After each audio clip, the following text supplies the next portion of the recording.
How do? Just a quickie. 4 interviews next 4 days. You know, a big variety in the people I'm interviewing. There's one lad who was locked up through joint enterprise.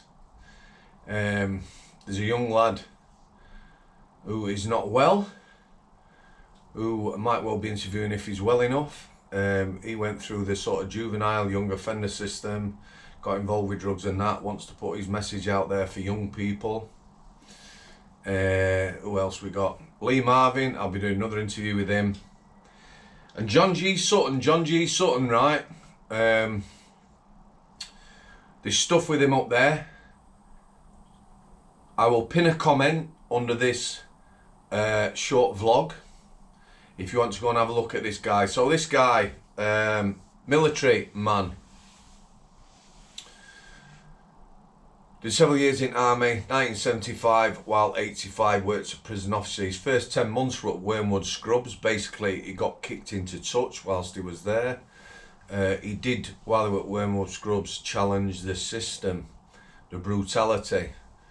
He was told to pick somewhere to go and work in the northwest, or he chose the northwest when he left Wormwood Scrubs after 10 months. He picked Strangeways. He went to work at Strangeways. His reputation preceded him. While at Strangeways, again, he took on the system. This guy's integrity is unbelievable. He challenged the brutality. He was telling people from the off. And when I mean people, I don't mean the people he worked with. I mean other people through articles he wrote for various papers whilst working at Strangeways, that the system, you know, you can't can't treat people like animals. You can't do it. He predicted the Strangeways riot and what would come after. Just put together a few little clips, you know, things he talks about. If I don't know any better, they'd be quite unbelievable. But yeah, I can believe these things happen. There's a lot of corruption, you know. People always told me back then it was a disciplined service and etc. Might have been a lot of military, but people didn't deal with things. And as a parting shot, he got assaulted a fair few times, and that was by staff whilst working at Strangeways. So that's John G. Sutton.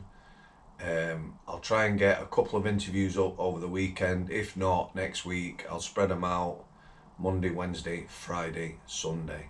Okay, the banner for the channel is going to be changing. I've had a good think about that. At the minute, YouTube banner, Neil Sam Samworth, ex-Strangeways officer, that's going. Neil Sam Samworth. I'm changing the tagline and it's going to be ordinary people, extraordinary lives. Because a lot of you guys that get in touch with me, you know, not everyone's been to prison, addiction, things like that, but there's some amazing stories. And these are ordinary people telling their stories. Okay, guys, hope you enjoy the clips. Thanks for coming. I'll see you. Which is what, at the Scrubs, I had tried to do. How difficult was that? Difficult because the staff were completely subservient to the system. They wouldn't listen when you said, you know, you don't realise what you're doing here is an abuse of human rights. You know, these are human beings. You know, they're not animals. And you know, treat them with a bit of respect, and we'll get along fine. You know, which I did. You know, I didn't try and, you know, there were some nutters there who were doing stupid things like mock hangings. I mean, it's ridiculous as that. You know, standing some prisoner on a stool, telling me you're going to hang him. They were doing that to torture them, and they thought that was funny. And I thought they were mad. You know, so when you intervene in that series, stop this immediately, you know, this can't go on, then suddenly you're the bad guy, you know. Was there many staff assaults then? Inmates would assault staff, yeah, but I mean, we're talking about Strangeways, when Strangeways was Strangeways. And if you did decide that you were going to assault a member of staff, then what you were about to receive was what you'd expect. You got dragged off the landing. Didn't matter who you were, no matter how big you were, you got dragged off the landing, bounced down the stairs onto D1, which was the segregation unit, Yeah. thrown into a cell, have all your clothes, everything ripped off you, all your clothes ripped off you, then you're locked in, naked in the cell. And very frequently on D1 you would get a visit from one of the staff. There was one particular guy there, who shall remain nameless, who used to go in and say, "You've got 10 seconds to hit me." He said, "Because when that 10 seconds is over, I am going to give you the best beating you've ever had in your life." And everybody who went down there got the same treatment.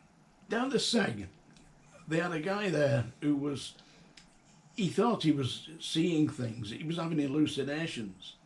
So this is no joke. The psychiatrist interviewed him and he said, "Listen, I'm seeing things here." He says, "There's mice in my cell." He says, "Yellow mice, green mice, pink mice, mice with spots all over them, running round my cell." And the psychiatrist obviously thought this man's insane.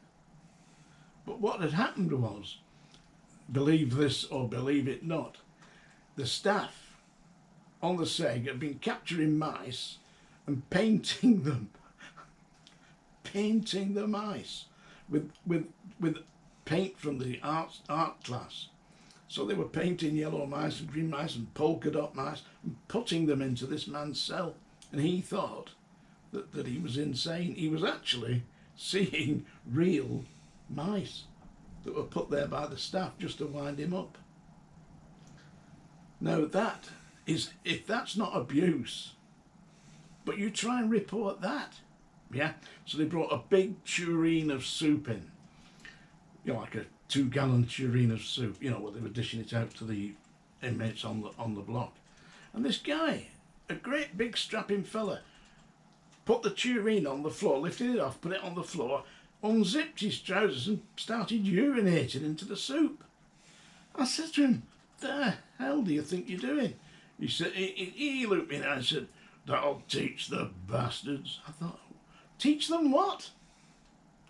What on earth is that about? What is it about? I couldn't understand that. And I reported that to the senior officer in charge of the block.